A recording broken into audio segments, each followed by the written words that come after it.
Hello world, good morning, good afternoon, good evening. Welcome back to codingscientist.com. You are watching a special series on Reactive, a native app, or you can call it as a library for JavaScript.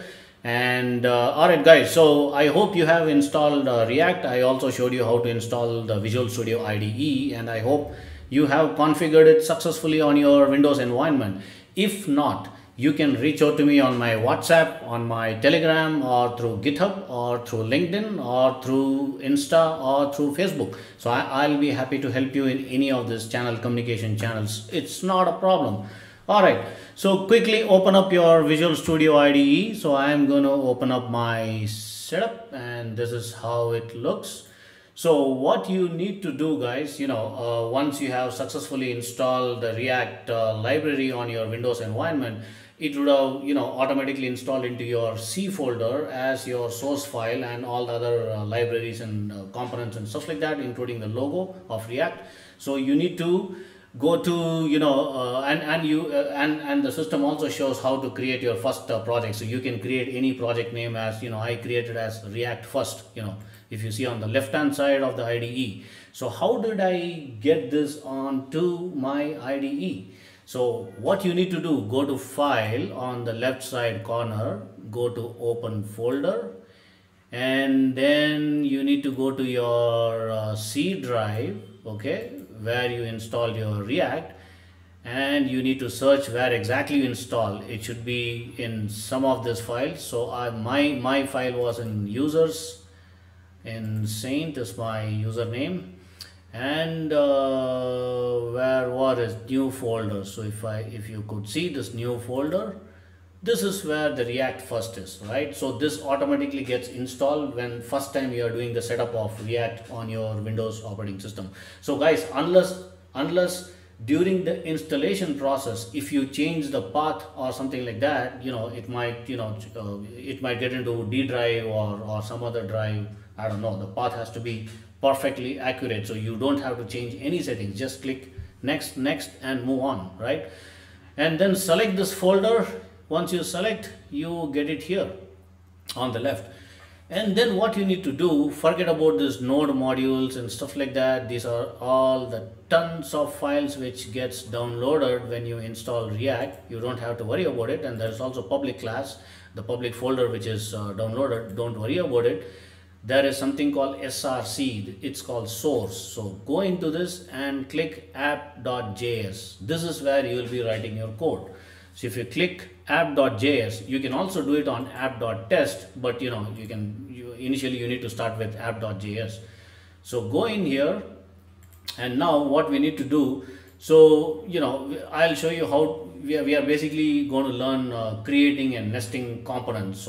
So React.js is basically a component. The React apps are made out of various components, which I told you earlier.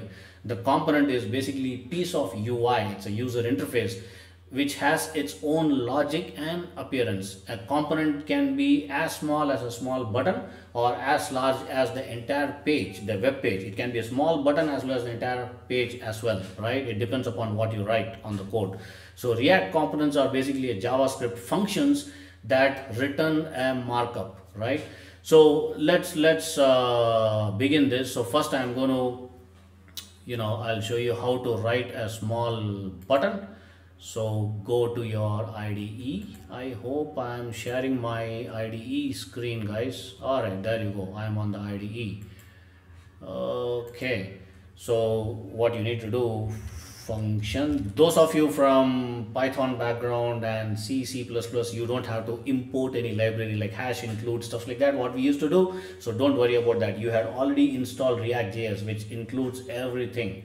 So you can just directly create your functions and classes and stuff and keep going. So what function I'm going to create? I'm going to create my button, and you need to end with a braces, right? A normal braces to declare this as a function, and then again a curly braces, and then hit enter, and then you need to type return the statement, return, yes, return, and then braces again. And now less than or equal to the two arrow marks which you can see on your keyboard next to the comma and the full stop. That's the shift. You need to shift and press left arrow, which is your button, and then close with the right arrow, which becomes a button again. So you just have to delete that. Auto select, be very careful guys. And then the indentation, of course, oops, it's coming here, so let me go on here. I am a button. I am a, let me make it short. I am a button. So this is the text which is going to be like a I am a button on the browser. All right, and then where you need to declare this I am a button, you need to do like this and button. All right, and now you need to make sure that your indentations and your syntaxes are accurate guys, or else it's gonna cause issues. So let me just move this here. All right, and one backspace, and then a semicolon. There you go. You can see the changes in the color, the yellow and yellow. So it's perfect.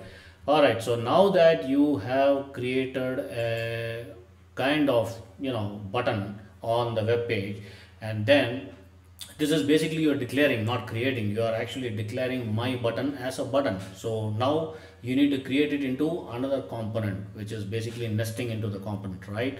So how do we do that?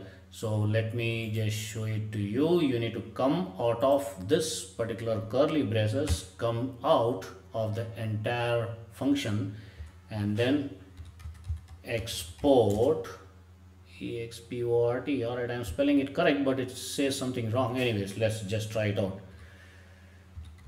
Default function my app, close the bracket, and my app function with the curly braces open up, and then return. I'm gonna return divisible by, and close the brackets, which is basically your, we need to make sure that the indentations are formed guys. It's very important. And then h1 header 1, h1, let me delete that. Welcome to my app. Okay, once you do that, and you need to call the h1 again, h1, and the greater than arrow. There you go, it's showing green, so which is positive. Looks good so far. And now what you need to call in for, you need to call in for my button. My button. These are typically your HTML syntaxes guys. If you know HTML very well, and Java syntaxes, it's a combination of that, so it's pretty easy to understand. Right, and then you do the divisible by greater than button. There you go. Okay, and let's make sure we end the program with a semicolon. All right, now let's see what happens. Well, I need to just function my button return. Okay, I am a button. Let me just double check the code guys. It's very important that we double check, though you can debug while running, but it's better to. Welcome to my app. I'm a button. All right, so once this is done, ideally it should open up a window in your local machine, a browser, and then it should actually run the code to show a kind of button. Let me just check. I'm just trying to share my browser. Hold on guys. I'll just share my browser to you. Okay. Oops, the screen is changed. Alright, let me share my IDE. Let me just run this program and just check what happens. So how do we run the program? You can see, okay, most important guys, before running the program, you got to save it. Your code has to be saved into app.js, which you selected. So how do you save? Go to File and Save.